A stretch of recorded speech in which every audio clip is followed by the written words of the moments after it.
Hello and welcome to today's broadcast. I'm your friendly neighbourhood Australian living in America but currently visiting somewhere else, Australia. And I want to let people, encourage people to thank a Republican. I need to be a little bit honest and a little bit brave enough to encounter confrontation, encounter difference of opinion, and to just be assertive.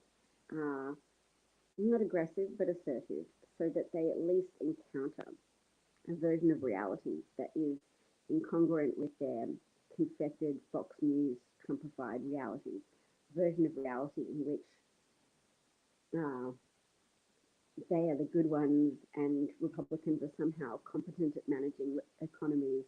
And um, I won't just frame it as they see it. Truth sandwich.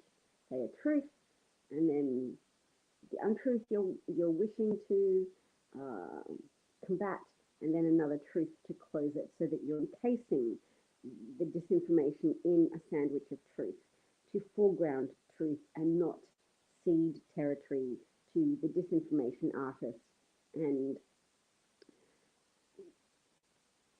nihilistic plague of uh, so-called conservatives.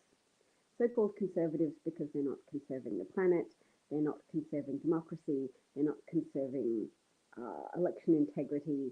They are, in fact, acting and enabling destruction. And I'm going to play a little bit of the destruction in Ukraine at present as Putin continues to claim he is on a peacekeeping mission in Ukraine. I've heard that he's claiming that Ukrainians are dressing up as Russian soldiers and bombing their own cities. All of this worse than implausible. It's sociopathic efforts to brainwash the world or to brainwash as many people as he needs to keep him comfortably in power. So here is what it looks like at present in some Ukrainian cities that have been attacked by Russian forces at Putin's command.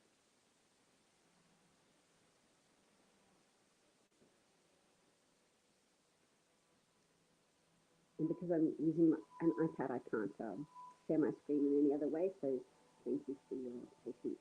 Look at the amount of devastation.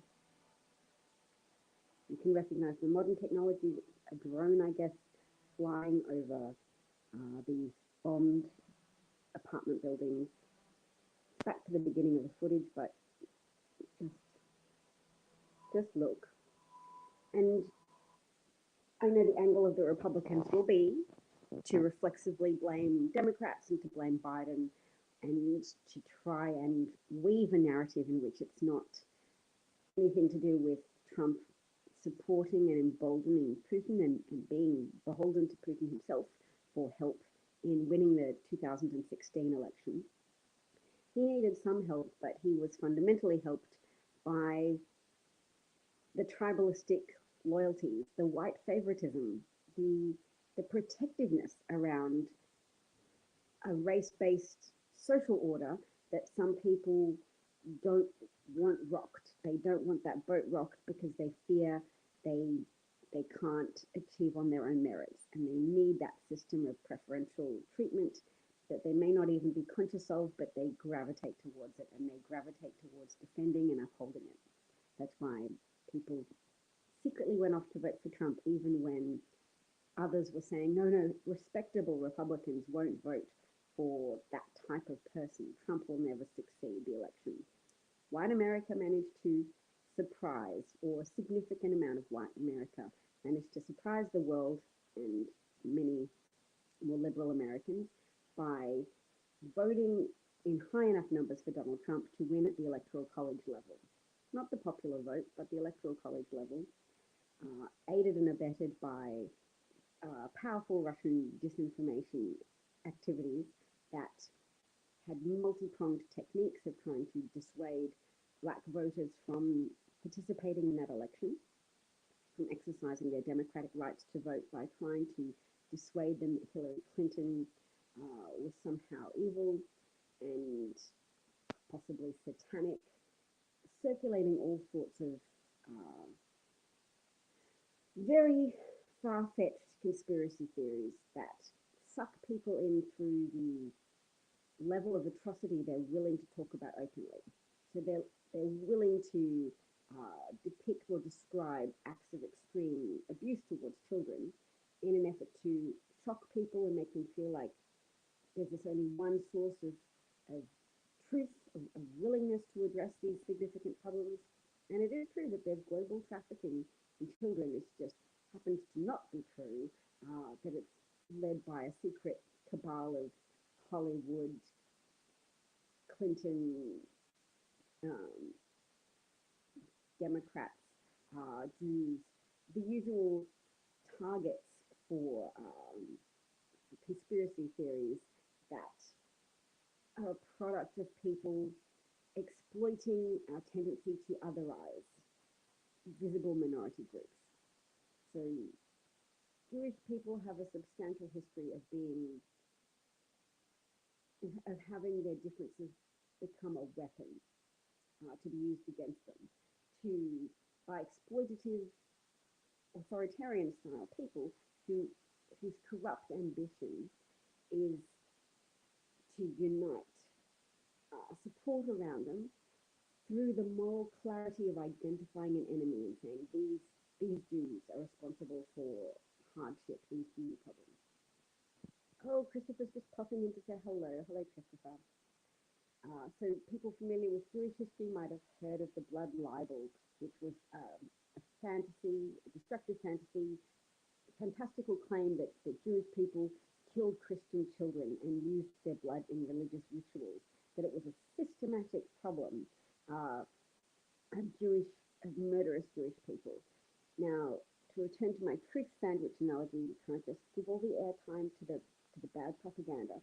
We have to make sure we foreground the truth. So the truth is very opposite from that. Jewish people do not use the blood of Christian babies in matzah or in unleavened bread. The truth is that it is easy when people are gullible, when gullibility levels are high, and exploitative people are emboldened to say, I have a story for you. Listen up closely about this enemy we should all unite against. And, oh, Zeke is here saying, where else can I hear chat? Zeke is also on Twitch and should be broadcasting to Twitter, but I don't know if it ends up on Twitter. I think when the broadcast is finished, it posts to Twitter. I don't know if it live streams to Twitter, but thanks for asking that question. So the live news is that there may have been a tentative corridor agreed to between Ukraine and Russia for evacuating civilians, because of course there are so many people displaced and so many people in fear for their lives in Ukraine.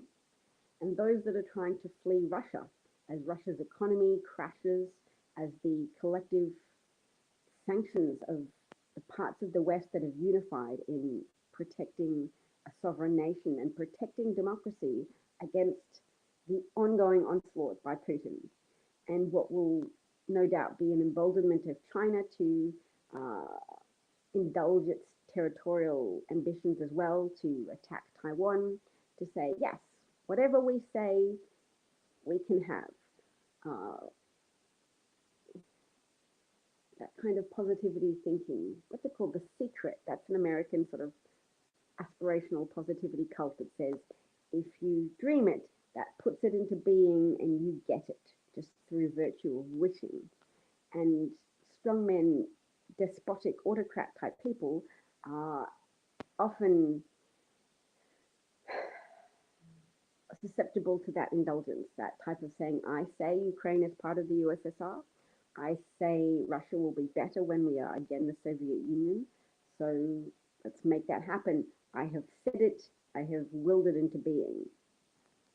And I choose to plow through all of the obstacles, all of the decency that would say, the human decency that we expect, hopefully, of international leaders, that we project onto them. We are good, we wouldn't bomb people, so of course Putin wouldn't do that. But Putin's not like normal people with compassion and humanity. Putin is one of the undesirable extremes of human nature, the callous, the toxic level of disregard for human life, for sovereignty, for freedom, for peace. So, user. So when I get a troll, I know how to press block. So yes, I have to go soon, but what are we thanking a Republican for? Thank a Republican for not noticing that gas prices are high around the world, that other countries don't have Biden as a president, but yet their gas prices are high because Russia is destabilizing the world and the price of gas is rising. Thank a Republican for not noticing that Trump broke a lot of laws.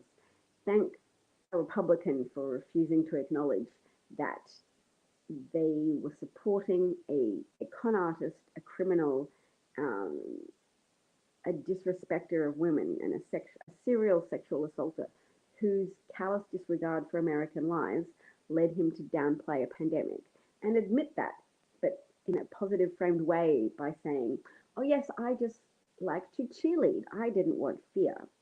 And to denigrate the protective nature of fear, because fear isn't always irrational. Trump denigrated rational fear of a pandemic to say, oh, Democrats are so afraid they will ruin the economy.